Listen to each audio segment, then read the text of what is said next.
Bien, a ver un momentito. Voy a magnificar mi pantalla. Bien. Buenas tardes. ¿Están viendo la primera diapositiva? Por favor. Ya, entonces vamos a... Richard, ¿están viendo, por favor, Richard? Yanela, Andrew. Richard, ¿me escuchas? Ya, entonces vamos a dar inicio a la segunda parte de digestivo, a lo que es estómago. Importante hacer un recuerdo anatómico. Sabemos que el estómago normal es una bolsa en forma de J que se ubica en el epigastrio y en el cuadrante superior izquierdo. Mide aproximadamente 25 centímetros en su eje longitudinal, 12 centímetros en su eje transverso y 8 centímetros en su eje antero-posterior. Eso lo vamos a ver en una incidencia lateral, sobre todo el diámetro antero-posterior. Tiene una capacidad aproximada entre 1000 a 1500 centímetros cúbicos y tiene un grosor de 2 a 3 centímetros. Se divide en fondo, cuerpo gástrico, el antro y el píloro. El píloro tiene una longitud aproximada de 2 a 5 centímetros y un grosor de 3 milímetros. En relación a las capas del estómago tenemos la serosa, la parte de afuera, la muscular propia, la submucosa y la mucosa. Bueno, acá tenemos un esquema muy bonito, muy didáctico en relación al estómago. Tenemos acá el esófago, el esfínter esofágico inferior, tenemos acá el cardias y el estómago con sus partes que acabamos de mencionar. El fondo, el cuerpo. Entre estas dos vamos a encontrar células tanto parietales que segregan ácido clorhídrico y el factor intrínseco, y también tenemos las células principales, ¿no?, que segregan el pexinógeno. Y entre el antro y el píloro tenemos glándulas mucosas. El estómago tiene una característica muy peculiar, que tiene una curvatura menor y una curvatura mayor, y en la unión del esófago con el estómago, más o menos a la altura del cardias, tenemos la incisura cardíaca, y en el borde inferior de la curvatura menor tenemos la incisura angular. Bien, sabemos que el píloro se comunica con la primera porción del duodeno, y ahí continúa el marco duodenal. Acá tenemos el estómago, y es para más o menos conocer los pliegues longitudinales, los pliegues de la mucosa gástrica, porque eso lo vamos a ver cuando realicemos el estudio del estómago a doble contraste con sulfato de bario. En el fondo gástrico también vamos a encontrar pliegues paralelos longitudinales. Estos pliegues se van a extender a nivel del cuerpo gástrico, y ahí también vamos a encontrar pliegues circulares. Descendiendo un poquito a nivel del tercio medio del cuerpo gástrico vamos a encontrar pliegues un poco oblicuos, y del borde inferior del cuerpo hacia el píloro vamos a encontrar pliegues gruesos, ligeramente gruesos, y donde vamos a evidenciar los surcos entre pliegue y pliegue. Y ustedes ya saben, la curvatura menor, la curvatura mayor, y también hay estructuras vecinas que están tanto en el lado derecho como en el lado izquierdo, en la parte superior y en la parte inferior. Y acá tenemos el marco duodenal. Bien. El grosor de la pared antral comúnmente excede los 0.5 centímetros, o sea, más o menos 5 milímetros, y puede llegar a medir hasta 1.2 centímetros. Ese es el grosor de la pared del antro. Bien. Es importante también conocer cuáles son algunas variantes anatómicas del estómago, que eso lo vamos a descubrir cuando estamos haciendo un estudio contrastado de estómago y duodeno.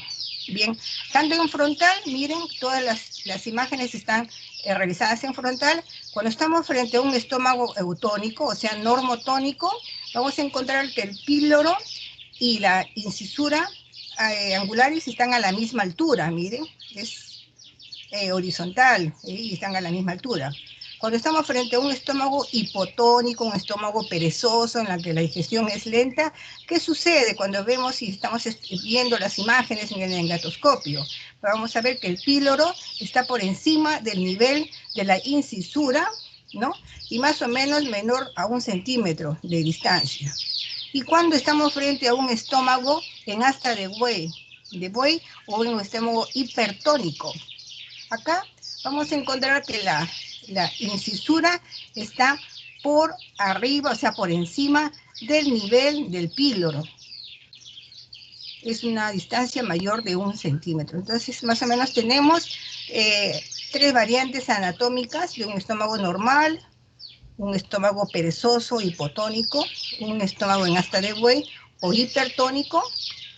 ¿Y cuáles son las técnicas de estudio para evaluar el estómago? Todo estudio siempre se inicia con una radiografía simple, ¿ya? En este caso vamos a ponerle la radiografía simple de abdomen, porque todo está basado en el abdomen, todo lo que vamos a estudiar de ahora en adelante, ¿ya? Vamos a evaluar todo lo que se puede ver en una placa simple del abdomen donde no usamos ningún tipo de contraste. Por eso que se le llama placa de abdomen simple o una radiografía simple de abdomen. Y esta radiografía debe de incluir desde los hemidiafragmas, tanto derecho e izquierdo, hasta el borde inferior de la sínfisis púbica y bien centrada. Puede ser tomada en decúbito supino, en decúbito dorsal, en bipedestación, ¿no? O si el paciente no puede estar tomada de pie, entonces decúbito dorsal, ¿no? Sobre todo del lado izquierdo, para, si hay una perforación, ver, ¿no?, que el líquido suba y va separando el hígado de la pared abdominal. Bien, después tenemos el otro estudio que es importante para nosotros, es el estómago y duodeno al doble contraste, ¿ya? Decimos al doble contraste porque vamos a usar gas para poder distender muy bien el estómago para que el bario se adhiera a los pliegues longitudinales y poder ver las patologías. Hay casos en los que no se puede hacer un doble contraste y se hace relleno normal. Hay ciertos casos, pero no todos. El otro examen es la angiografía, después tenemos la ecografía o la ultrasonografía, la tomografía y la resonancia magnética. En relación a la placa de abdomen simple, ¿no?, o simple de abdomen, es útil para las lesiones agudas gástricas. Cuando estamos frente, por ejemplo, acá vamos de frente a ir a lo que es imágenes. Por ejemplo, acá tenemos una radiografía tóraco-abdominal, ¿no? Sin contraste, pero estamos viendo el abdomen superior, y debajo del hemidiafragma derecho tenemos una imagen en semiluna radiolúcida, ¿no? El paciente está de pie porque debajo del hemidiafragma izquierdo veo aire, ¿no?, que puede ser dependiente del fondo gástrico o a lo mejor una asa gruesa que se ha subido y se ha localizado debajo del hemidiafragma izquierdo. Pero lo más importante, vemos aire debajo del hemidiafragma derecho y este es un neumoperitoneo, demostrado en una radiografía tóraco-abdominal. También en este caso de medio, cuando ha habido sospecha de un cálculo que ha perforado la pared de la vesícula biliar y ha salido aire, este aire, vemos acá el cuadrante superior derecho, sale a la cavidad peritoneal y el aire puede localizarse en las vías biliares, tanto intra como extrahepáticas, ¿no? Y vemos un asa centinela en la zona donde se ha producido la injuria, la perforación de la vesícula. Entonces, esto viéndolo en una radiografía de abdomen simple, aire en las vías biliares, estamos frente a una aerobilia o neumobilia, o a lo mejor es una complicación de un hilio biliar, ¿no?, que es un cuadro agudo. Acá tenemos una radiografía de abdomen simple donde vemos los hemidiafragmas bien detallado y casi el borde inferior de la sínfisis púbica. Estas son las placas de abdomen simple en las que nosotros tenemos que estar acostumbrados a verlas, no cortadas, ni fragmentadas, sino completa la radiografía. Acá estamos frente a un paciente que tiene una ascitis, miren, está con una bolsa colectora, seguramente lo habrán operado, y vemos completamente una radiopacidad de densidad agua y algunas asas delgadas flotando. Ya este es un paciente con ascitis. Bien, también en una placa de abdomen simple podemos encontrar microcalcificaciones en el área pancreática, ¿no? y eso ya nos dice que es una pancreatitis crónica. Como también podemos encontrar la presencia de cuerpos extraños. Por ejemplo, acá vemos en esta placa de abdomen simple una botella que está en el sigmoides y en la ampolla rectal. También podemos encontrar la presencia de cuerpos dentro de la cavidad del estómago. Como vemos acá, es un estómago grande, un mega estómago, y dentro de ella tenemos una radiopacidad media algodonosa, ¿no? Que casi está adoptando la forma del estómago. Este es un besoar, es una paciente psiquiátrica, ¿no? Que se ingería su pelo que veía en el suelo, en el lavadero del baño, se lo comía. ¿Y qué pasaba? Eso se quedaba en el estómago y con el tiempo se formaban ovillos y ya prácticamente es una masa inmensa que ha producido una gran dilatación gástrica. Y vemos acá es el doble contraste, vemos que el bario se confunde con las imágenes que están dentro de ella, que están ocupando la luz del estómago. Miren el estómago bien grande, ya está afectando, llegando a la excavación pelviana. En la cirugía encontramos, miren, parece una cabellera prácticamente, miren los pelos que se encontraron en la cavidad gástrica. Esto es un tricobesoar. Si el paciente ingiere hojas secas, entonces estamos frente a un fitobesoar, o también podemos encontrar pastillas que no se diluyen, cápsulas que no se diluyen, esas se van acumulando, ¿no? O también pacientes tienen tendencia a comer el cemento, el barro del piso, de la arena. Entonces son pacientes psiquiátricos que ameritan un tratamiento especial. También en la placa de abdomen simple podemos encontrar, miren, una gran dilatación del sigmoides. Esta es la imagen en grano de café gigante que significa un vólvulo del sigmoides, ¿ya? El sigmoides está bien dilatado, con edema de pared. Si las asas gruesas están por encima de ella, la dilatación es mucho menor, pero lo característico es la imagen en grano de café gigante que lo caracteriza al vólvulo del sigmoides. Aquí en esta radiografía de en medio, que es una placa de abdomen simple, estamos frente a una hepatomegalia. Este paciente ha sido sometido a una cirugía, vemos grapas, estas grapas están en piel, si lo ponemos en una lateral, vemos que están en piel, y esta gran hepatomegalia está desplazando el intestino, el colon transverso hacia el abdomen izquierdo, y el colon derecho lo está tirando hacia la parte caudal.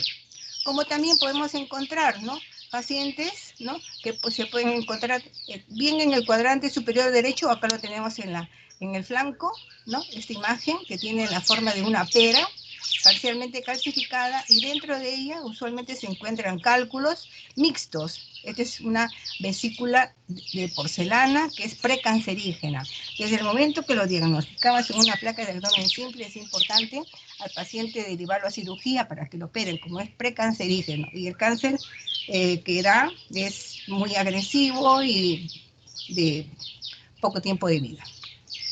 También podemos encontrar una placa de abdomen simple, litiasis vesicular, miren, múltiples cálculos dentro de la luz de la vesícula biliar, ¿no?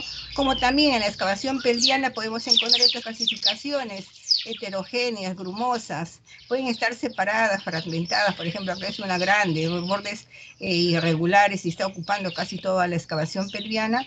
Este es un mioma gigante, mioma uterino calcificado.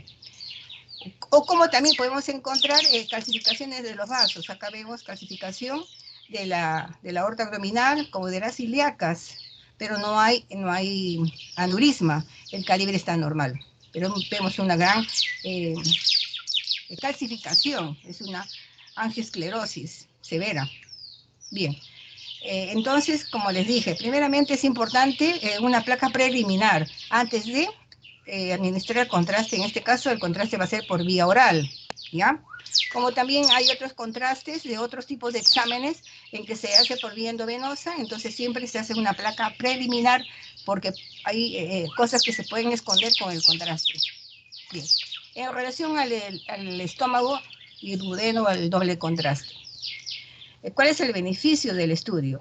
Tiene una alta sensibilidad, más o menos de un 95 a un 100% en detectar patologías. no solamente dependientes del estómago, puede ser a nivel esófago gástrico o a nivel píloro duodenal, ¿no? También el estudio al doble contraste con una buena distensión, ¿no? Sobre todo para evaluar muy bien las paredes, la mucosa gástrica y sobre todo para evaluar los contornos de estas mismas. Asimismo, también permite evaluar mucho mejor la mucosa gástrica y excelente para evaluar el marco duodenal. ¿Cuáles son las contraindicaciones? Mayormente cuando nosotros ya tenemos tiempo haciendo estos estudios, no hemos encontrado ninguna contraindicación, pero pueden haber, ¿no?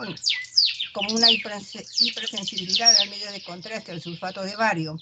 O, por ejemplo, hay que tener mucho cuidado si el paciente, porque siempre cuando uno hace este estudio, entra en un diálogo con el paciente antes de para tranquilizarlo, para bajar el estrés, porque va a un ambiente que no conoce, está nervioso, preocupado por su salud. Entonces, mientras tanto, nosotros hablamos con el paciente, le preguntamos qué tiene en el estómago, por qué le piden el estudio de estómago, si tiene problemas al defecar, si es estreñido, ojo, si tiene un estreñimiento crónico, por eso es importante la placa de abdomen simple, porque podemos encontrar un fecaloma impactado bien en el colon derecho o en el colon izquierdo o a nivel de sigmoides y de la ampolla rectal, y eso se ve con una placa de abdomen simple. Si vemos un fecaloma y el médico ha indicado un estudio de estómago a doble contraste, es mejor no realizar el estudio. ¿Por qué? Porque el contraste va a ingresar por vía oral y al llegar al intestino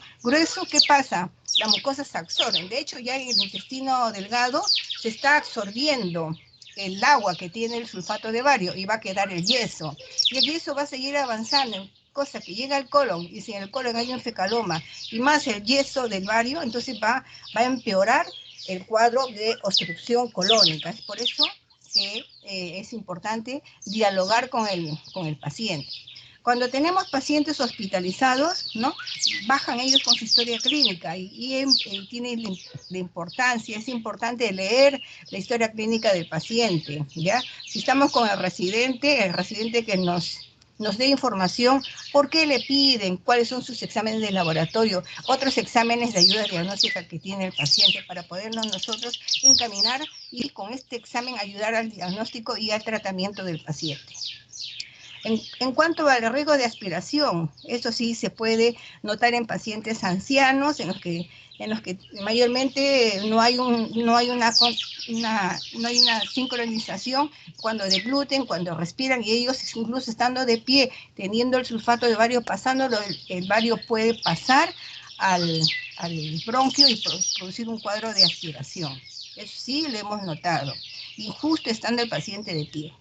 O cuando hay reflujo, a veces en estos pacientitos ancianos estando echados, ya con el bario dentro del estómago, puede refluir y de frente pasar al bronquio y hacer una broncografía. Entonces ahí tenemos que poner una observación, ¿no? Si el paciente es de piso, para que le hagan limpieza respiratoria, no manipulación respiratoria, ventilación respiratoria, para movilizar el poco bario que ha entrado, ¿no? Empujándolo con las secreciones bronquiales y producir, ¿no? la expectoración del bario que ha entrado al bronquio. Cuando hay un antecedente previo de una biopsia, es mejor darle un tiempo prudencial, unas 72 horas, y después solicitarle este estudio. En relación a la preparación, habíamos dicho tanto como el esófago, el estómago, el marco duodenal y el tránsito intestinal no necesita ninguna preparación previa, únicamente que el paciente esté en ayunas, un ayuno absoluto más o menos de 8 horas. Que no fume en ese lapso, tampoco que no masque chicle, y si él está dependiente de un fármaco, por ejemplo, si es un paciente con Parkinson que está todo el tiempo con tembladeras y su medicina es la que lo mejor, está tranquilo, entonces es mejor que tome temprano sus pastillas, ¿no? Y si es hipertenso, mucho mejor también que lo tome temprano, no pasa nada, y así nosotros aseguramos que durante el examen no vaya a tener un levantamiento de la presión o el paciente puede tener otras molestias si no ha ingerido su medicina principal. Bien, es Importante cuando nosotros hacemos el estómago doble contraste, tener un buen equipo de rayos X. Como vemos acá, una buena mesa de rayos X, una mesa que bascula, ¿no? Tiene un pedestal en el extremo distal, ¿no?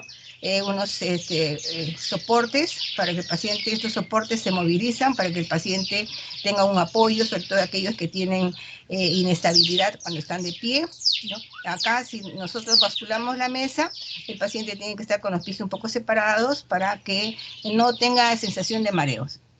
Acá tenemos el intensificador de imagen, donde tenemos acá se trabaja con dos tubos, uno está debajo de la mesa, y acá el intensificador donde los rayos X son transformados en luz, y estos pasan, y en cuestión de minutos estamos viendo en este monitor la imagen. Tenemos también una cortina, entonces tiene plomo para proteger al médico. Y en todo momento usamos fluoroscopía, en todo momento, desde que el paciente tiene el sulfato de bario en la boca, en el momento que lo está pasando, a través de la fluoroscopía vemos cómo el bario va ingresando al esófago, cómo desciende y cómo ingresa y cómo se abre el esfínter esofágico inferior y llega al estómago. Entonces todo eso estamos viendo. Si hay alguna patología podemos tomar alguna toma, una radiografía, depende de los hallazgos que el médico va encontrando en el pasaje de la sustancia varitada. Bien, acá tenemos diferentes posiciones, es por eso que les decía, tenemos que tener un buen equipo que bascule. Si queremos nosotros bascular la mesa en esta proyección que es en Trendelenburg, sobre todo para ver, estando así el paciente echado en decúbito dorsal, para ver reflujo gastroesofágico o a lo mejor hernias que se esconden cuando el paciente está de pie. Si no vemos el reflujo ni la hernia en esta posición y el paciente está echado, apoyando la espalda en la mesa, en Trendelenburg, al paciente lo ponemos boca abajo y también hacemos en esta angulación para ver el reflujo, la hernia diatal. Y en Trendelenburg invertida, que sería esto, nosotros vamos jugando con los ángulos, ¿no? Que figura acá debajo de la mesa, que están todos los controles para nosotros manipular la mesa. En la relación el estudio con bario al doble contraste. Actualmente todos nuestros estudios se realizan al doble contraste. Habíamos dicho hay excepciones en las que no se puede hacer, ¿no? Entonces usamos el relleno. Y eso se anota, si el paciente es de piso, se anota en la historia clínica porque se hizo a relleno completo y no al doble contraste. Pero es importante que todos los estudios son hechos al doble contraste. Queremos distender el estómago. Como habíamos dicho, el estudio debe de incluir del esófago, ¿no? Desde el esófago, estómago, el marco duodenal hasta el ángulo de 3. Cuando estamos frente a una perforación, o sea que el paciente viene por sospecha de una perforación, o hay una dehiscencia de suturas internas que ha sido operado, o hay una sospecha de fístula, es un estómago recién operado, ¿no? En la que el paciente tiene dolor, entonces se ha distendido el abdomen, entonces en estos casos, por precaución, no usamos el sulfato de bario, aquí usamos sustancia hidrosoluble, sustancia iodada. Y si, por ejemplo, el paciente en la historia dice que 4 o 5 días no defeca, acuérdense que tomamos la placa y encontramos fecoloma, es mejor no usar el sulfato de bario y podemos usar sustancia iodada, ¿ya? O en todo caso solicitamos un estudio de colon por enema a doble contraste, entonces ahí no pasa nada si hubiera un fecaloma. Es importante el doble contraste hacerlo a mayor represión posible, ¿ya? Para que el bario se adhiera en los pliegues de la mucosa, y es útil sobre todo para evaluar la motilidad, si hay alguna rigidez de alguna de las paredes, si hay un espasmo, y ver mucho mejor el detalle de la mucosa, sobre todo cuando nosotros queremos demostrar la presencia de úlceras pequeñas o a lo mejor una lesión superficial, y también sobre todo si hay antecedentes de un carcinoma superficial o una gastritis. En estos casos es importante el doble contraste. Aquí tenemos el material que usamos, ¿no? Cuando estamos por realizar el doble contraste. Tenemos acá el sulfato de bario, que este es el nombre comercial, es Z, que es el mejor de los contrastes que tantos han pasado por nuestro tópico, que algunos no sirven, no se adhiere el bario a la mucosa, entonces no tanto por hacerle propaganda, sino que es mucho mejor, tanto por vía, como ven acá, por vía oral, como también tenemos LZ-HD por vía colónica, por vía rectal, ¿no? Y estos son frascos unipersonales, y acá viene el polvo inerte, se prepara, hay indicaciones, 75-60 centímetros se mezcla con suero fisiológico y se diluye, se forma una papilla y ya lo tenemos listo. Acá tenemos la sal de Andrews y el gasovet o la simeticona, ¿ya? Nosotros al paciente antes de darle la sal de Andrews, el gasovet, lo preparamos, le explicamos en qué consiste el estudio para que él colabore, para que se desestrese un poco y entre en confianza, ¿no? Dale confianza que todo va a salir bien, y en esos casos ya no hay, el peristaltismo no está aumentado, disminuye su peristaltismo, está más tranquilo, más relajado el paciente, entonces recién le decimos que vamos a colocar en la lengua la sal de Andrews con el gasovet, lo abrimos todo y directamente del frasquito que procure pasarlo, ¿no? En un solo trago, que pase las dos cosas. Y una vez que ha pasado tanto de la sal de Andrews con el gasovet, le decimos que evite eructar, que no eructe hasta el momento que uno le indica que puede eructar, ¿ya? Entonces de inmediato le damos 3 cucharadas soperas de la papilla varitada, estando el paciente sentado, ¿ya? Y ya una vez lo hacemos echado en la mesa, en posición cúbito dorsal, le damos vueltas en sentido contrario a las agujas de alrededor, que dé vueltas, que ayude, como que si estuviera haciendo gimnasia en la mesa de examen, vueltas completas, ¿no? Y ¿con qué finalidad? Porque la sal de Andrews, acuérdense que al ingresar el estómago forma burbujas, y la simeticona rompe estas burbujas y el estómago se distiende más, pero eso sí, que no eructe, ¿ya? Una vez que se distiende y con el sulfato de bario, entonces actúan los 3 y el bario se adhiere. Con esos movimientos que va dando sobre la mesa, vueltas completas, en sentido contrario a las agujas de reloj, entonces se va a adherir el bario a los pliegues gástricos. Vamos a obtener una buena mucosografía con una adecuada distensión gástrica, que es lo que queremos, ¿ya? Acá, por ejemplo, tenemos, ¿no?, cómo es la preparación. Ya sabemos que el paciente está en ayunas, se le da una bata, y acá vemos al médico bien protegido, su mandil, su collarín, sus lentes, ¿no?, para evitar la penetración de los rayos. Tenemos acá el intensificador de imagen, acá tenemos la cortina, que es plomo, como les había indicado, el pedestal. Es importante que la mesa tenga un pedestal, porque la mesa la vamos a elevar y bajar, poner de diferentes lados, y todos los movimientos que realiza el médico los va visualizando en este monitor. Ya la paciente está tranquila, se le indica, y acá tenemos lo que vamos a representarles en las imágenes. Tenemos el estómago, el doble contraste, por eso es importante, ¿no?, una buena distensión. Acá vemos que ya está haciendo el tránsito, ¿ya? Cuando el paciente está muy nervioso, ¿qué pasa? Toma y de frente se hace tránsito. En estos casos hay que nosotros hacer el examen rápido, porque queremos hacer un doble contraste del estómago, y después tratamos el marco duodenal, ¿ya? Por eso es importante tranquilizarlo al paciente, que esté tranquilo. Y acá tenemos, miren, acá está el paciente en decúbito supino, por lo que vemos que el contraste está en el fondo gástrico, ¿no?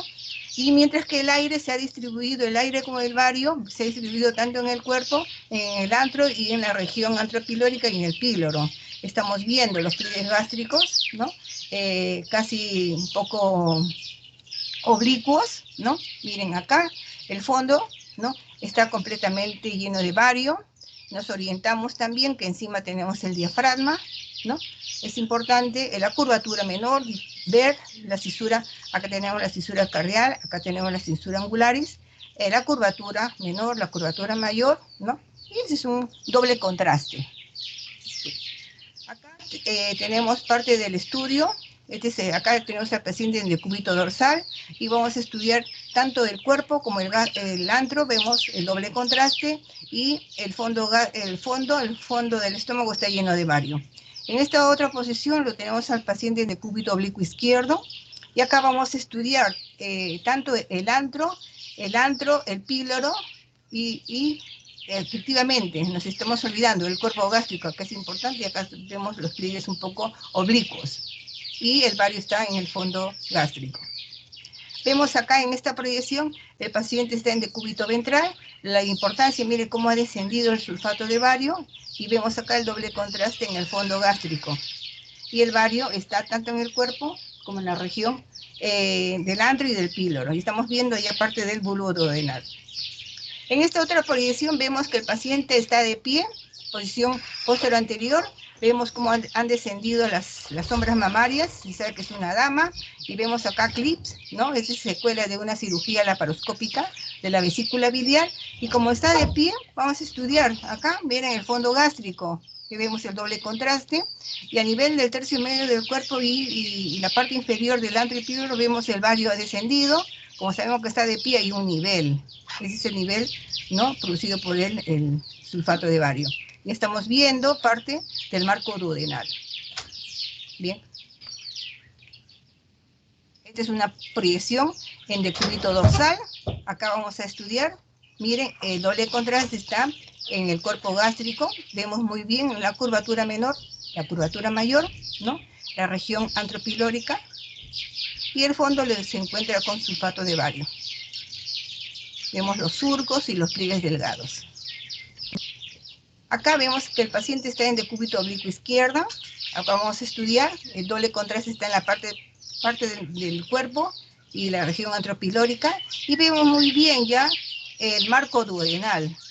La primera porción, eso lo vamos a ver después, la primera, segunda, tercera, y la cuarta porción, que es la unión duodeno-yeyunal a nivel del ángulo de Treis. Entonces esto es una posición en decúbito oblicuo izquierdo, y vamos a ver esta característica. Y siempre en esa proyección vemos el fondo gástrico con sulfato de bario. Vemos que todavía está cayendo parte del bario. Vemos acá algunos pliegues del estómago, todavía sigue descendiendo el bario. Eso se puede ver. Acá tenemos una serie de un estómago al doble contraste. Es un solo paciente, pero como ustedes ven, ¿no?, qué importancia tiene la buena distensión. Por ejemplo, acá no hay una buena distensión, no hay buena distensión gástrica. Es importante inflar bastante el estómago para ver los pliegues gástricos. Si ustedes ven, no vemos nítidamente los pliegues gástricos, no se ve en toda la secuencia, únicamente en esta proyección vemos los pliegues, pero los pliegues se deben de ver en todas las proyecciones, no solamente en una no es nada. Tenemos que ver, acá el paciente está boca abajo, ¿no?, un poco oblicuado para ver tanto el bulbo como el marco duodenal. Esta es la configuración normal de los pliegues duodenales, pero a mí me interesa, sobre todo cuando hago el doble contraste, distender muy bien la cámara gástrica. Bien.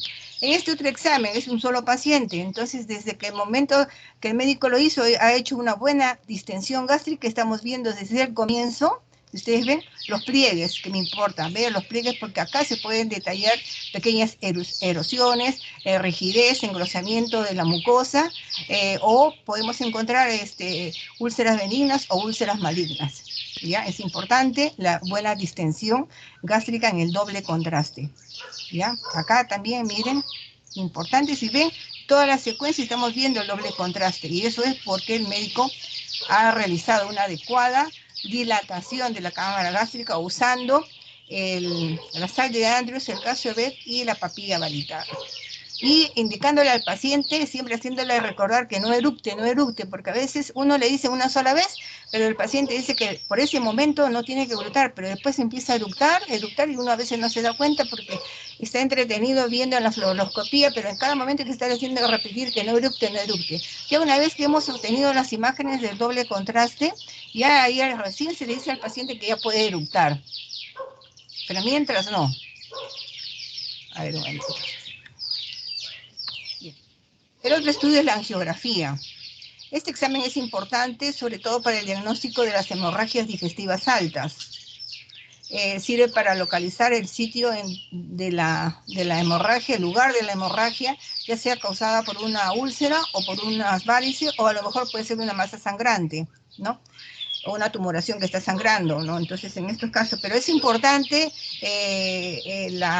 para realizar la angiografía, se requiere que sea un buen sangrado considerable, ¿ya? Y más o menos tiene que ser de 0,5 centímetros cúbicos por minuto para su demostración, para localizar la fuente de la hemorragia. La ecografía o la ultrasonografía nos ayuda sobre todo cuando estamos, sobre todo para detectar con facilidad la presencia de masas tumorales que están dentro de la luz del estómago. A veces son masas que tienen el aspecto de un pseudo riñón y la ecografía nos ayuda para eso. O a lo mejor puede ser un quiste, ¿no? Para ver si es sólido o si es líquido, la ecografía nos ayuda bastante. O si estamos frente a una estenosis pilórica, sobre todo la estenosis hipertrófica pilórica en el recién nacido. Esto nos ayuda bastante porque vamos a encontrar signos ecográficos, ¿no? En una estenosis pilórica hipertrófica en el lactante. Bien. Como ustedes saben que una ecografía es una técnica inocua, se puede hacer N veces, es de bajo costo y tiene mucha utilidad, sobre todo en la parte de digestivo, porque nos ayuda si estamos frente a un cáncer gástrico para evaluar si hay metástasis en hígado, nos ayuda la ecografía.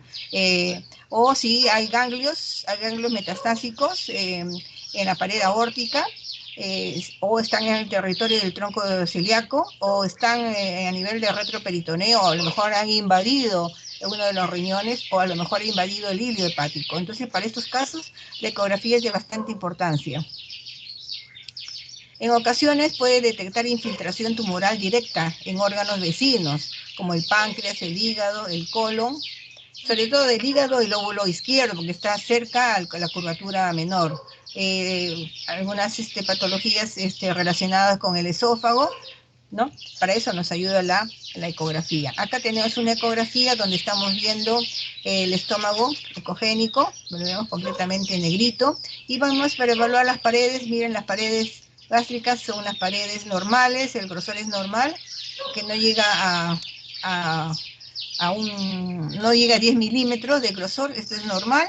Y acá vemos, si vemos la pared gástrica, este es el estómago, y acá vemos una tumoración adherida, ¿no? Que protruye, ¿no? Está saliendo dentro de la luz del estómago, es una tumoración tanto por fuera como dentro. Entonces acá la ecografía nos ayuda, incluso si se hace un ecodoppler para ver si esta masa tiene vascularización o no. Y acá vemos que esta masa está invadiendo la mucosa, ¿no? Para eso nos ayuda. Bien.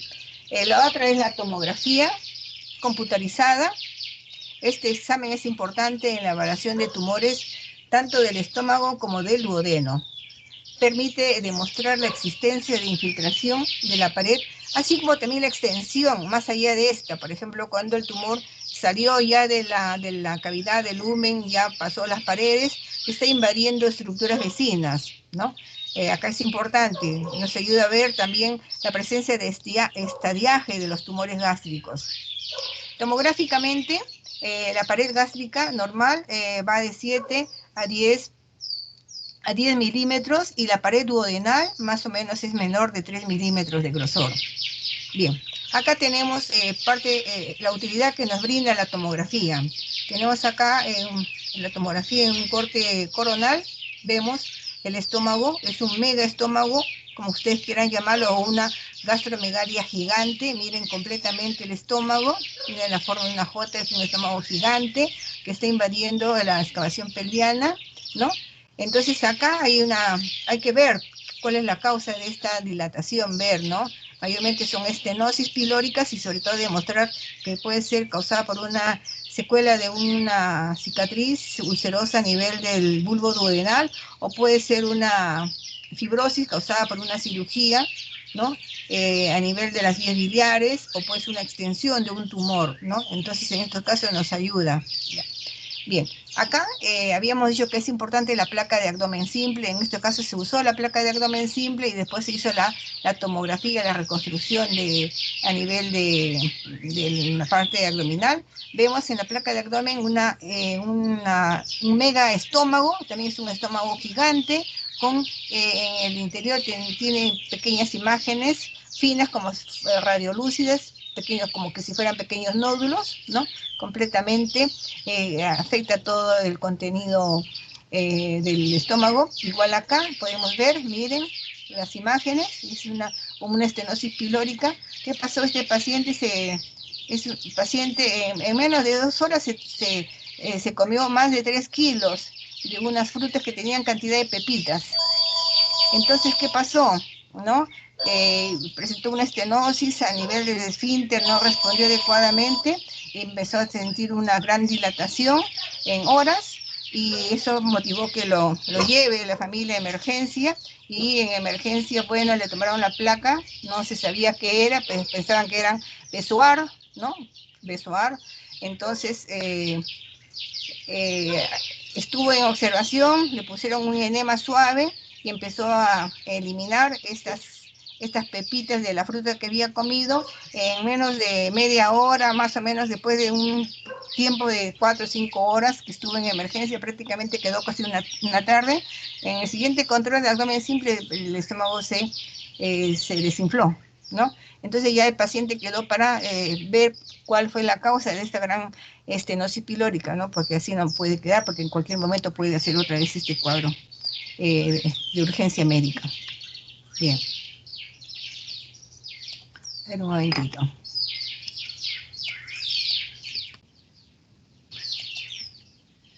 Entramos al duodeno. El duodeno es una estructura retroperitoneal, excepto por el bulbo duodenal. Es un segmento en forma de C, de 30 centímetros de tracto gastrointestinal, que se extiende desde el píloro hasta el ligamento de Treis.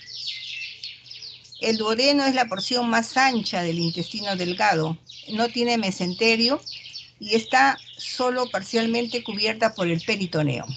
Entonces, el duodeno tiene 4 porciones, ¿no? Fácil de reconocer en un estudio de estómago, duodeno al doble contraste. La primera porción es el bulbo duodenal, que se dirige hacia arriba y hacia la derecha. Esa es la primera porción. La segunda porción es descendente, que se dirige hacia abajo, es en forma vertical, hasta aproximadamente el borde superior de L4. Aquí en la segunda porción, más o menos en el tercio medio, vamos a encontrar la ampolla de Vater, donde vamos a ver el esfínter de Oddi, donde ese segmento es parte del colédoco, y también vamos a ver el conducto de Wilson, que van a desembocar ahí en la segunda porción del duodeno, en su tercio medio, ¿ya? Como habíamos dicho, este es descendente, se dirige hacia abajo en forma vertical, hasta aproximadamente hacia punto de referencia al borde superior de la lumbar 4.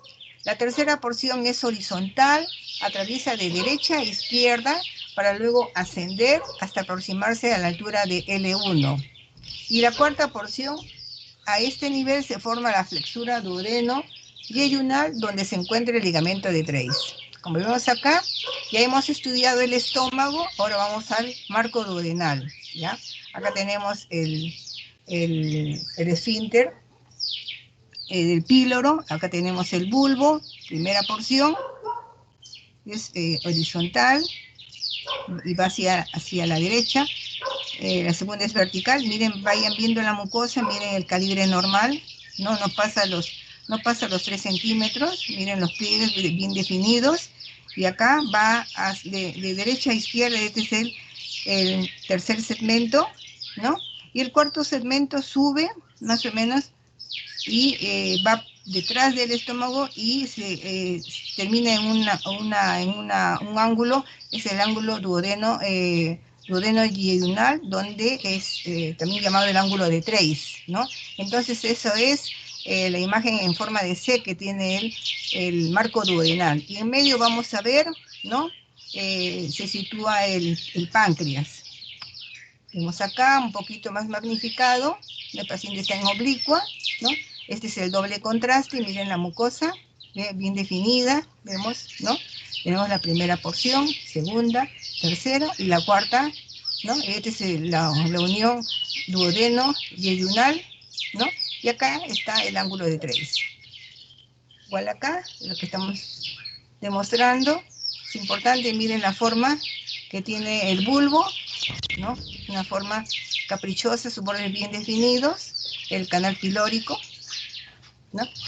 Acá tenemos variantes anatómicas normales del bulbo duodenal. Esta imagen es el triángulo de isósceles. Acá tenemos la llama de vela, Acá tiene una forma esférica y acá tenemos en forma de un cuadrilátero. Son variantes anatómicas en las que podemos demostrar el bulbo, no llamarnos la atención, no decir que es una patología, que normalmente así se ve el bulbo, no. Tiene diferentes variantes normales, anatómicas. Bien, entrando a las alteraciones congénitas del estómago, vamos a hablar sobre los famosos divertículos congénitos del estómago. Estos son los más comunes y son los divertículos verdaderos. ¿Por qué? Porque van a integrar todas las capas propias de la pared gástrica.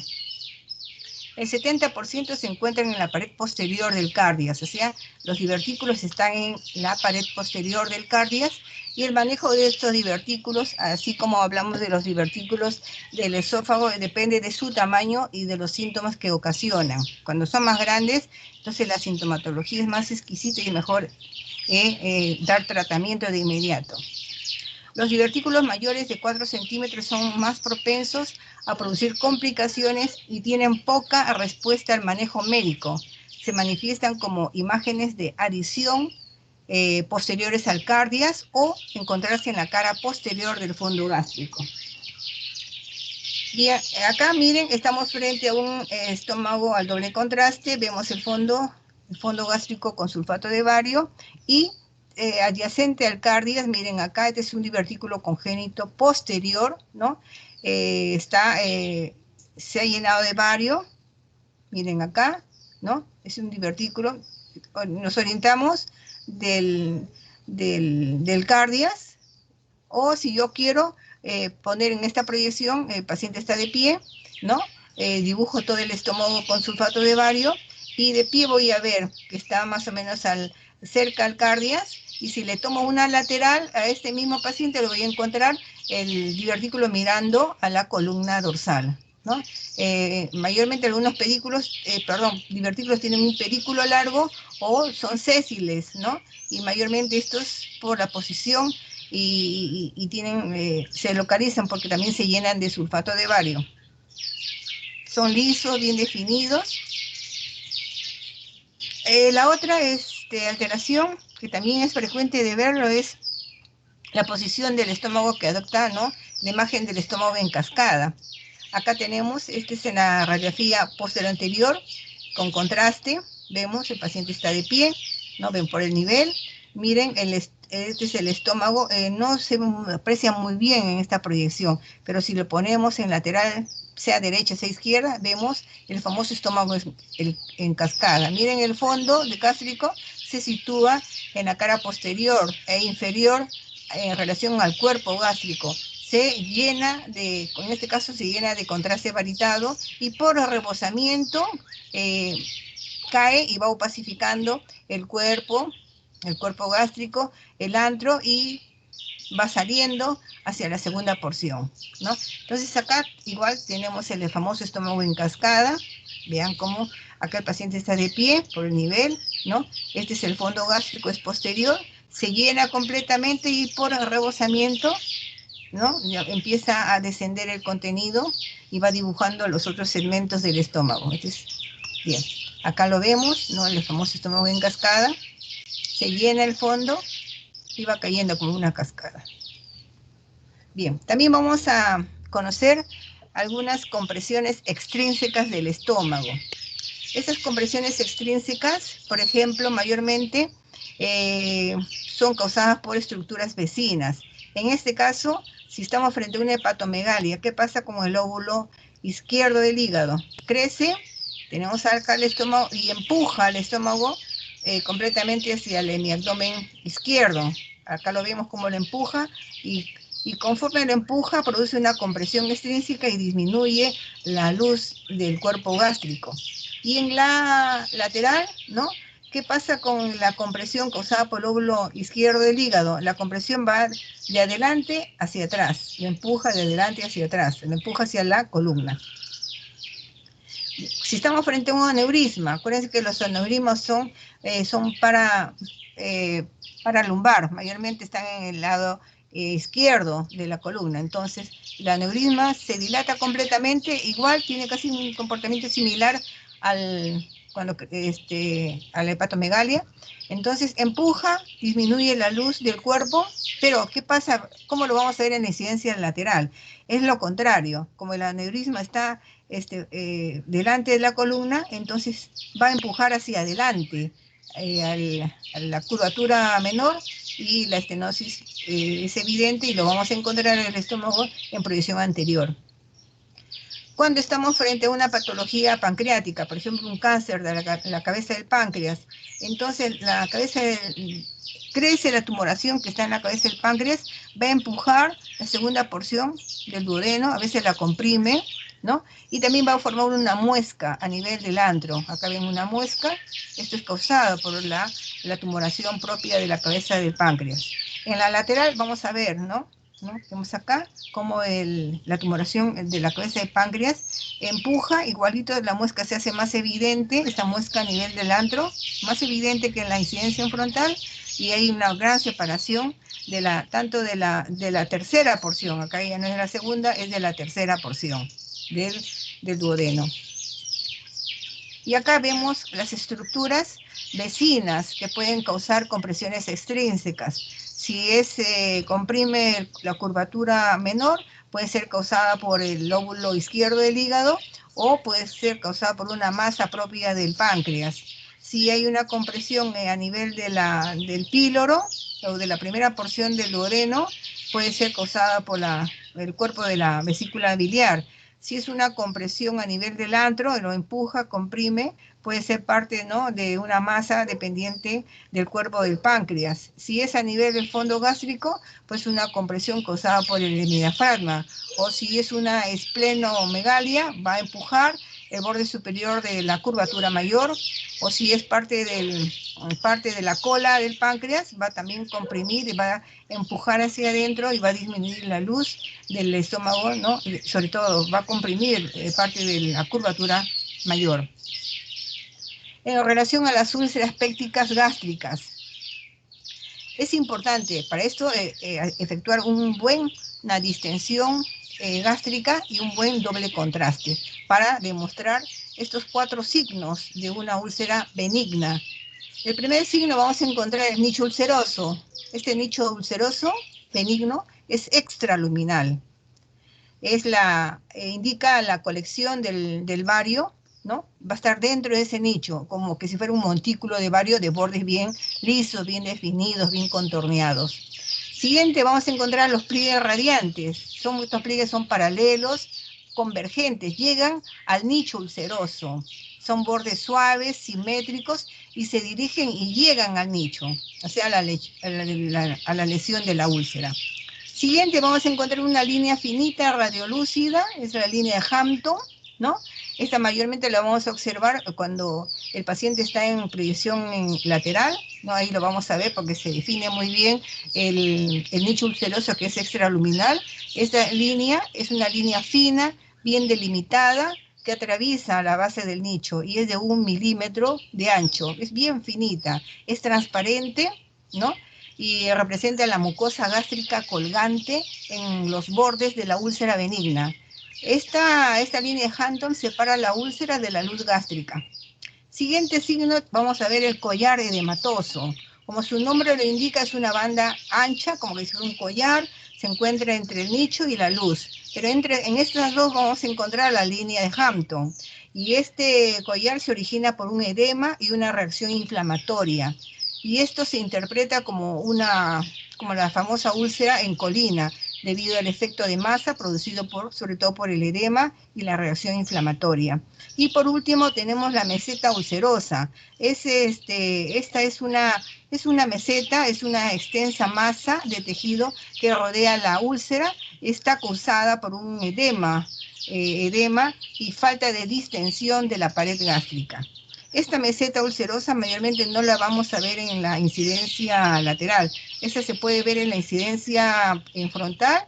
Vemos la úlcera, una imagen de adición, y por fuera vamos a ver el edema, ¿no? El edema, que es la úlcera, la meseta ulcerosa. Acá tenemos el estómago, miren, está con bario. En relación a la úlcera benigna, tenemos acá el nicho que es extraluminal, miren, el nicho ulceroso que está con bario, lo representamos como esta letra N, amarillo. Después tenemos acá, esta es la línea finita de 1 milímetro, esta es la línea de Hampton, ¿no? Y acá tenemos por fuera del nicho, tenemos el signo del anillo, que a veces se continúa con la línea de Hampton, o ahí nomás queda, ¿no? No, ahí más queda. Y después tenemos este acá sería el collar edematoso, el collarín edematoso, el collarín que habíamos dicho que está entre el nicho, la línea de Hampton y el collar edematoso, ¿no? Y después tenemos en la incidencia en frontal vamos a ver la meseta ulcerosa, ¿no? Que es un edema que se ve y en dentro está la imagen del nicho ulceroso. Bien. Acá tenemos en perfil, ¿no? Ya un poco más magnificado el nicho ulceroso. Esta es la línea de Hampton, ¿ya? Este es el collar edematoso, que es una banda ancha, que se comunica con la luz también. Y acá vemos los pliegues, son paralelos, suaves, y van hacia la úlcera. Y acá tenemos parte del collar edematoso. ¿Cuál es la localización de la úlcera péptica gástrica? Un 70% de estas úlceras pépticas están en la curvatura menor. Un 25% se sitúa en la región del píloro, la región pilórica.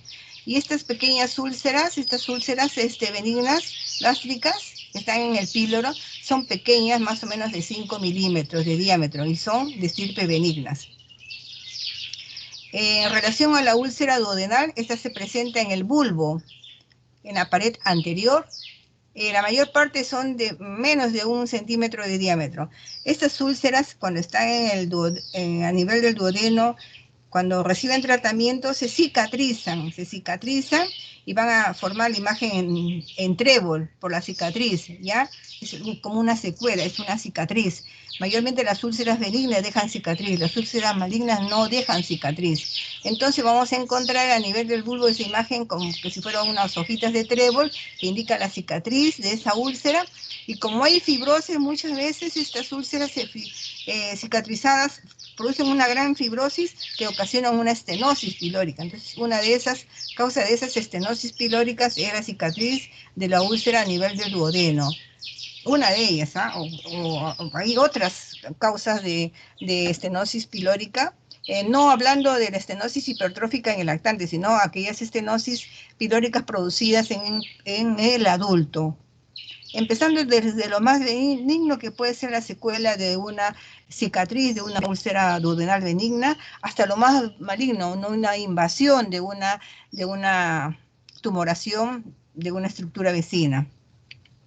Por ejemplo, acá tenemos una cicatriz. Esta es una cicatriz de una úlcera benigna. Miren, esta es una cicatriz. Miren cómo los pliegues convergen a ella, son pliegues gruesos, llegan a ella, pero la úlcera ya no está activa, está cicatrizada, ¿ya? Y vemos acá la cicatriz central, sin evidencia, acá no vemos el nicho ulceroso, no vemos que el vario se ha impregnado en ella, no vemos, ya es una cicatriz, una secuela. ¿Cuáles son las complicaciones de una úlcera péptica gástrica benigna? Primeramente puede debutar con una hemorragia, puede haber una perforación, más frecuente es a nivel del duodeno, puede causar una obstrucción, o sea, una estenosis pilórica, puede haber una penetración hacia el páncreas, o a nivel del hígado, o mesocolon transverso, ¿no? Por vecindad puede haber una penetración, ¿no? Cuando se perforan estas úlceras benignas. En relación a la úlcera maligna del estómago, ¿ya? Es intraluminal, es todo lo contrario, es excéntrica y está situada dentro de un tumor. Mayormente es la forma patológica de estas úlceras malignas, ¿no? No son visibles en una lateral, están dentro, están metidas y se pueden confundir con una tumoración, ¿no? Porque va a haber alteración de la mucosa. Otra característica de esta úlcera maligna es más ancha que profunda. Y el nicho tiene una forma irregular, bordes irregulares, ¿no? El fondo de la úlcera puede ser nodular, los pliegues gruesos están amputados, o a veces se juntan estos pliegues, pero nunca llegan a la úlcera. En relación a la úlcera y en la mucosa sana hay una discontinuidad, una separación abrupta, tanto en la mucosa normal y en relación con el cráter ulceroso maligno. Acá vamos a encontrar el famoso menisco de Karman. Este tiene una configuración semicircular en el borde interno y siempre es convexo hacia la pared gástrica y la concavidad hacia la luz gástrica. Es una característica importante. Y como habíamos dicho, esta no presenta cicatrización, hay ausencia de cicatrización. Y de perfil, ¿cómo vamos a ver esta úlcera maligna? Como una úlcera que se proyecta por dentro del contorno gástrico, está protruida, a diferencia de la úlcera benigna que sale, se evidencia, y vemos el nicho ulceroso.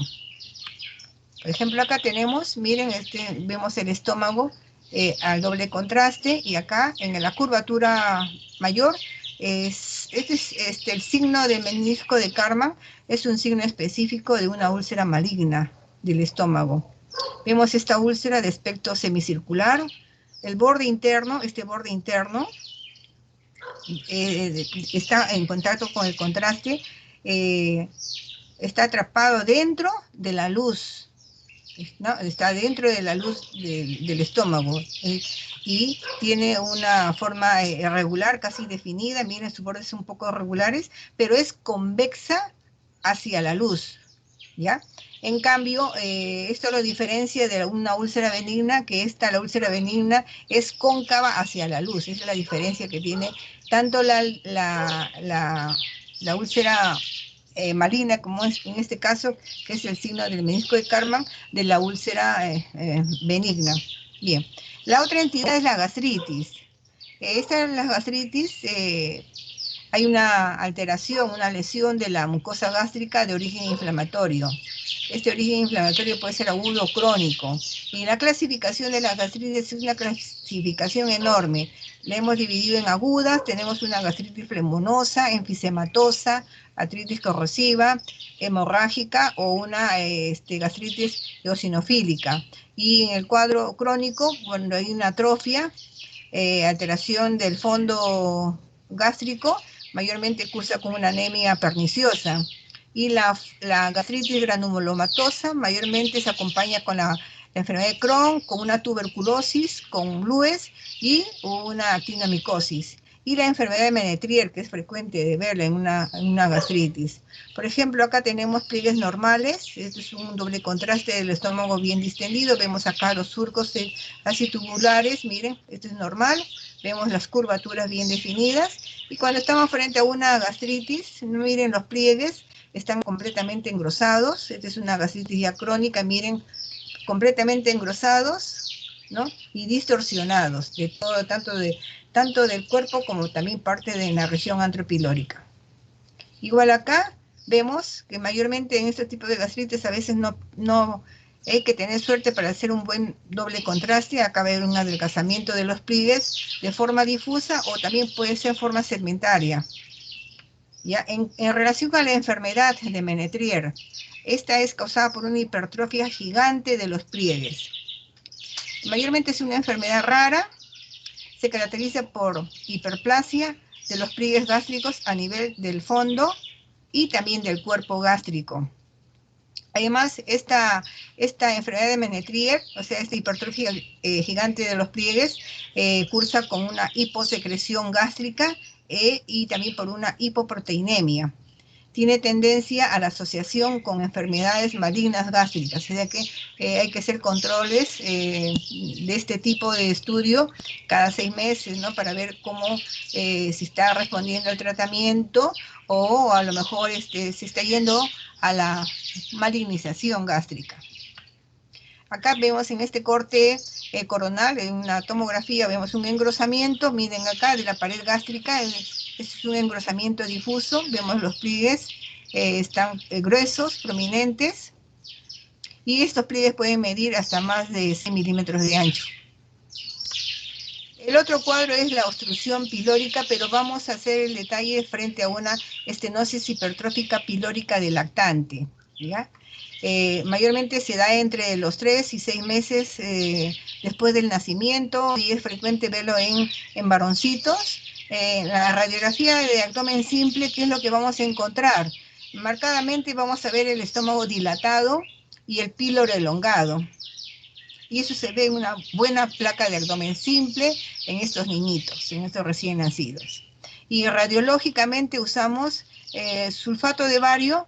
No es necesario hacer el doble contraste, ¿ya?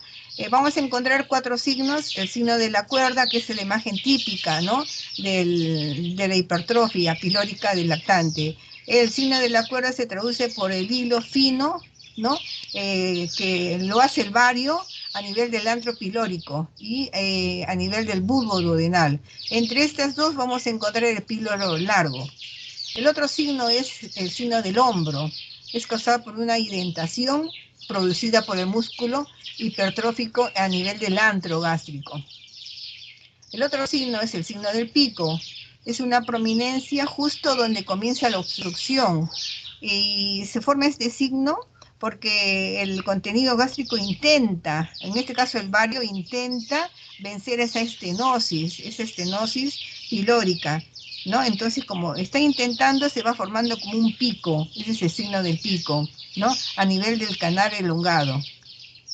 Y el otro signo es el signo del rail o signo del tranvía. Vamos a ver, ¿no?, que con el contraste vamos a ver doble imagen, doble hilo, que se ve a través del canal elongado. Entonces, eso lo vamos a ver en estas representaciones, en estas 4 imágenes. Acá tenemos el bario que está en todo el estómago, y acá vemos el signo de la cuerda. Miren, está elongado.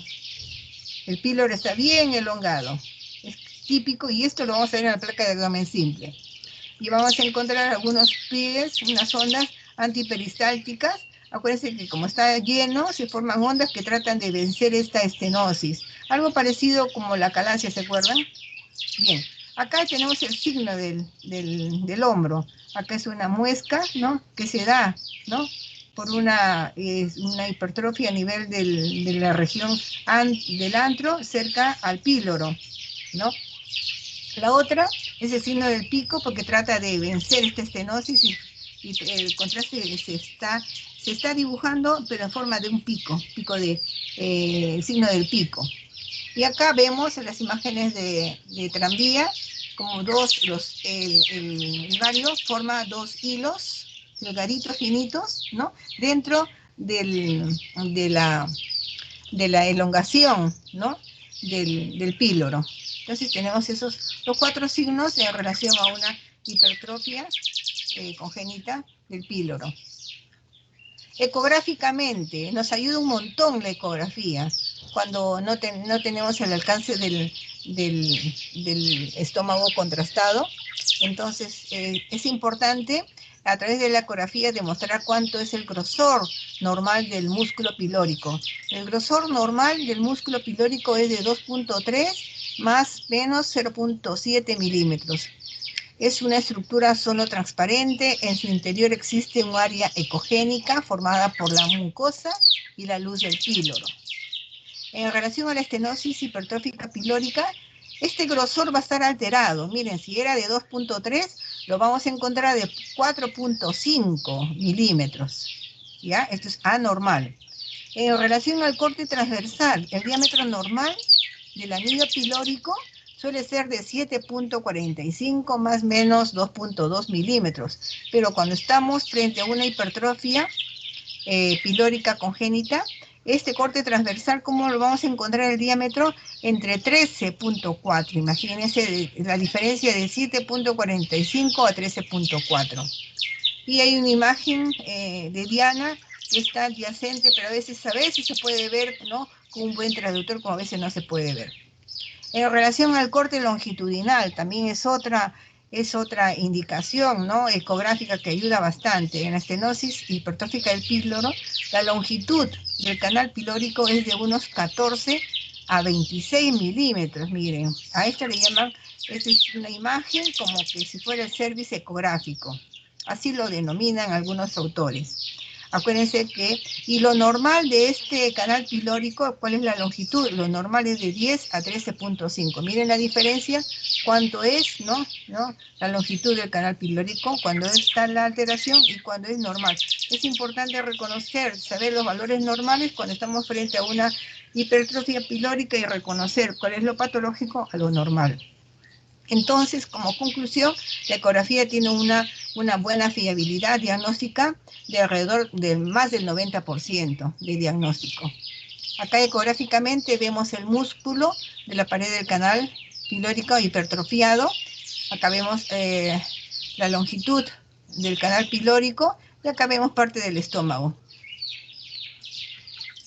En relación a los tumores gástricos benignos, vamos a hablar sobre los pólipos. Estos pueden ser adenomatosos, hiperplásicos, amartomatosos y de retención. Además tenemos otro tipo de tumores, el adenoma velloso. Este es potencialmente maligno. Hay que manejarlo con pinzas y hay que hacer controles cada 6 meses, cada 3 meses. Endoscopía. Y también tenemos los tumores submucosos, el leiomioma, que ya lo conocemos, lo hemos visto en la patología de esófago, los fibromas también, los lipomas, los tumores neurogénicos y el carcinoide. Acá tenemos un doble contraste, vemos una imagen fija, ¿no? Este es doble contraste, vemos acá el vario que está en el fondo y parte del cuerpo, y esta imagen radiolúcida, fija, de bordes algo bien definidos, ¿no? Y vemos en este doble contraste la misma imagen, y como pinta la parte de afuera, lo pinta como que si fuera un anillo. Este es un defecto de represión, vamos a ver acá. Mayormente estos pólipos son únicos, mayores de 2 centímetros de diámetro y de superficie bien definida, como vemos acá, ¿no? Y mayormente se localizan a nivel del antro. Son los famosos pólipos, son pólipos de tumores benignos.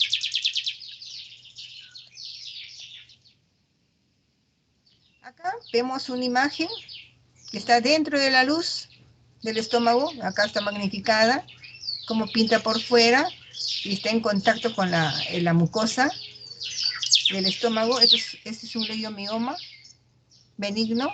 Son tumores únicos de crecimiento mixto porque pueden estar a nivel intramural o extramural o ser mixtos.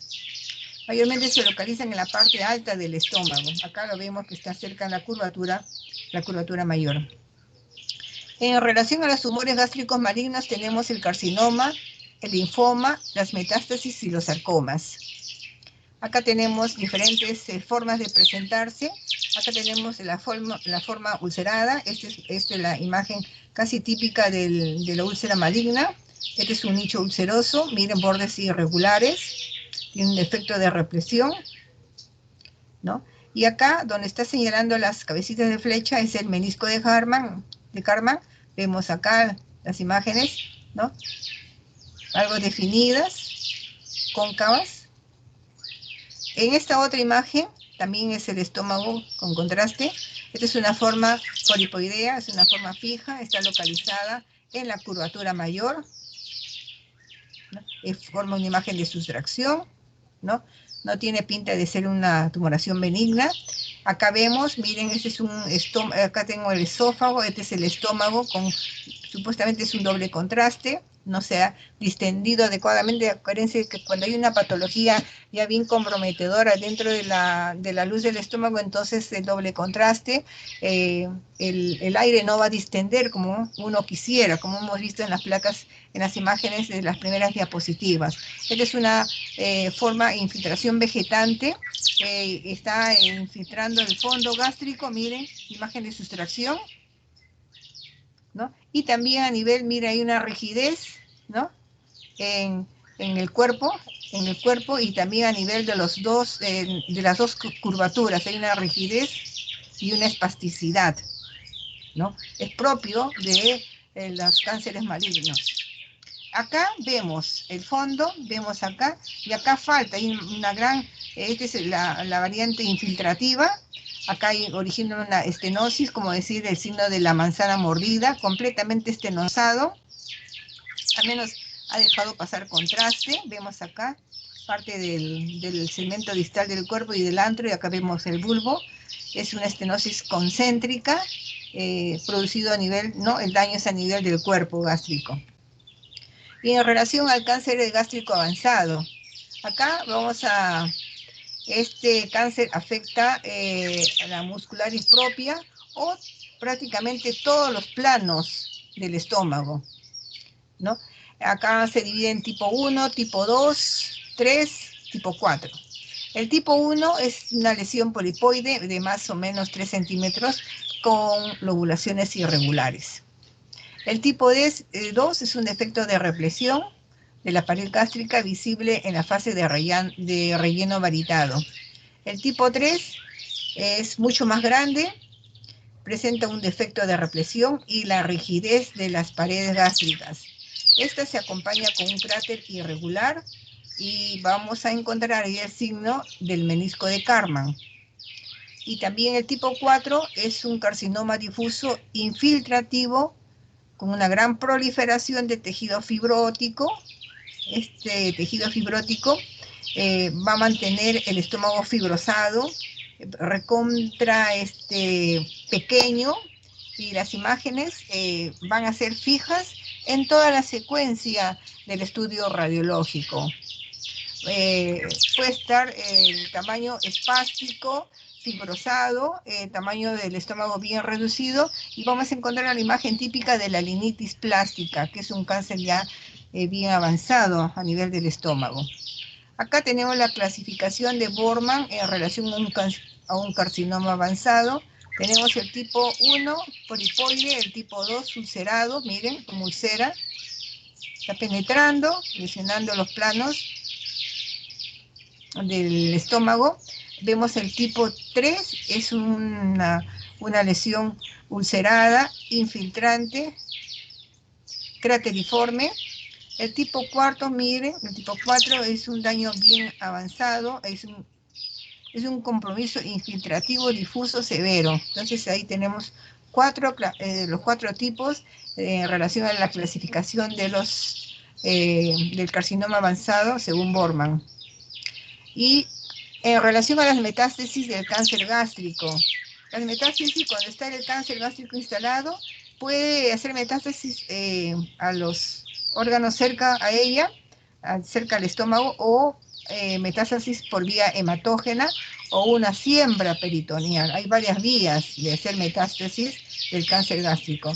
El 90% de pacientes con cáncer gástrico avanzado, las metástasis son ganglionares.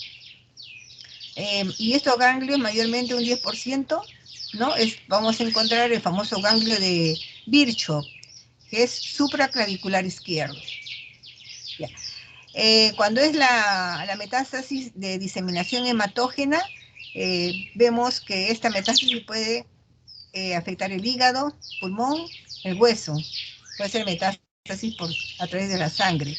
Y si es una siembra peritoneal, ¿no? Vamos a encontrar una carcinomatosis peritoneal, y esta carcinomatosis peritoneal hay que tener cuidado sobre todo cuando las metástasis se dan en ovarios. Acá vamos a encontrar el famoso tumor de Krukenberg, ¿no? Cuando encontramos el tumor de Krukenberg, la tumoración en ovario, ¿no? O la tumoración en ovario, hay que buscar estómago. Entonces, y ahí lo relacionamos, ¿no?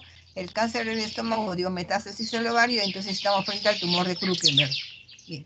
Acá tenemos las manifestaciones de diseminación metastásicas del estómago. Habíamos hablado ya del nódulo de Virchow, que es un 10% de las metástasis de tipo linfangítico, ¿no?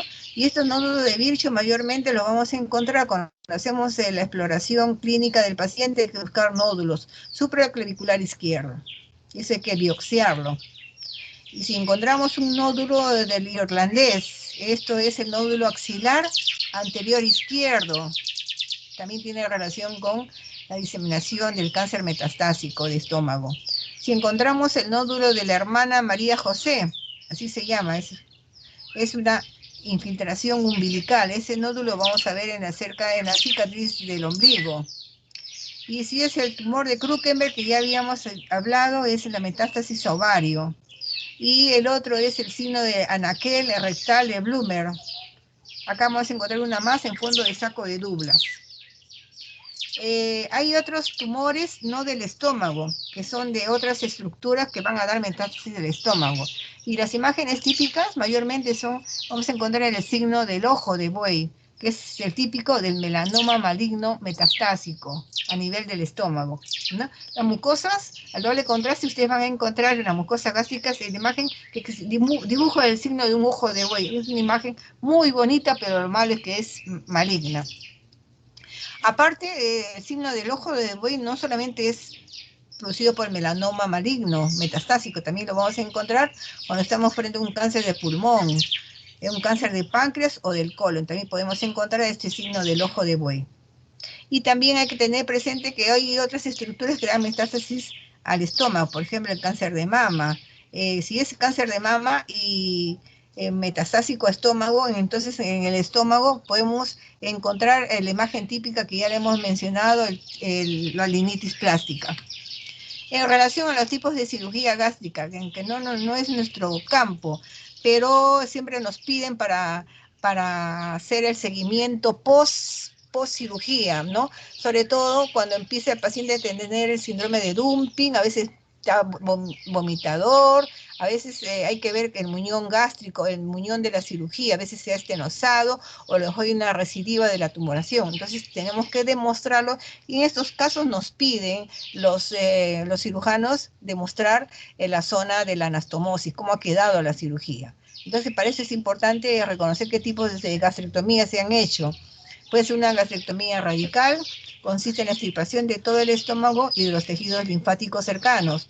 O una gastrectomía total, consiste en la extracción del estómago, del cardias al píloro. Acá el muñón del esófago se conecta directamente al ilion o al colon, dilatándose progresivamente hasta llegar a formar una estructura que funcionará como un nuevo estómago, o sea, un neoestómago, ¿ya? En relación a los tipos de gastrectomía, habíamos dicho que puede ser una gastrectomía parcial, consiste en la extirpación de una parte. Puede ser, la extirpación puede salir del fondo, se extirpa, puede ser a nivel de esta gastrectomía manga, que se saca todo el cuerpo, o una gastrectomía distal, se saca el antro y la región del píloro, ¿no? Son diferentes formas de la gastrectomía parcial. Y el tipo de reconstrucción gástrica, ya sabemos, el tipo 1, que es una gastroduodenostomía, el tipo 2, que es una gastroyeyunostomía, el tipo Y de Rose, que es una esófago-yeyunostomía, ¿no? Y acá tenemos el tipo Virgo 1, que es una gastroduodenostomía. Acá tenemos el tipo 2, que es una gastroyeyunostomía, que es parecida. Y acá, en relación a los hallazgos radiológicos post-gastrectomía a las 72 horas de cirugía, ¿qué hallazgos podemos encontrar? Por eso es importante seguir al paciente después de la cirugía. Puede haber una atonía gástrica. Esta se da entre las 24 a 48 horas después de la cirugía. Pero desaparece, pero hay que estar al tanto, ¿no? Si continúa sobre todo. O puede haber una dilatación aguda gástrica, o una hemorragia que es bajísima, pero también puede presentarse, o una obstrucción gástrica por edema o por manipuleo de la zona de la cirugía. Las complicaciones quirúrgicas pueden ser de lesiones esplénicas intraoperatorias. Siempre puede haber lesiones, porque a veces, como dicen, me voy a operar, pero siempre las operaciones tienen, por más delicadas, a veces se complican. Y una de las complicaciones a nivel del estómago, porque se hace una resección amplia, ¿no? Puede haber se puede lesionar el vaso durante la cirugía, o puede haber una dehiscencia del muñón duodenal. Se hace un corte que no corresponde y ese corte a veces uno no lo observa porque hay tanta sangre y puede haber abierto y por ahí puede haber una dehiscencia, puede haber fuga de contenido gástrico, o una colección o absceso intraabdominal. Son complicaciones tardías, o puede haber una fístula anastomótica, una sepsis intraabdominal, una estenosis a nivel de la anastomosis esófago-yeyunal o una anemia megaloblástica. Son las complicaciones que se pueden dar después de la cirugía, por eso hay que estar en observación con el paciente operado. Las complicaciones en pacientes gastrectomizados pueden ser de síndrome de dumping, que puede ser precoz o tardío. mala absorción, mala digestión, puede haber diarreas, náuseas, vómitos, dolor abdominal, la disfagia, malnutrición calórica, déficit vitamínico mineral, anemia multifactorial, bridas, adherencia, que es lo más frecuente, las úlceras en las zonas de la anastomosis, por eso es que nos piden los controles, y puede haber una recidiva a nivel del muñón operado. Bien, gracias. Gracias por su asistencia, por estar atentos. Disculpen algunas. Acá les dejo grabada. Hay algunas cositas que he hecho algunos cambios. Por favor, fíjense en relación a la grabación anterior. Gracias por todo. Voy a dejar la asistencia.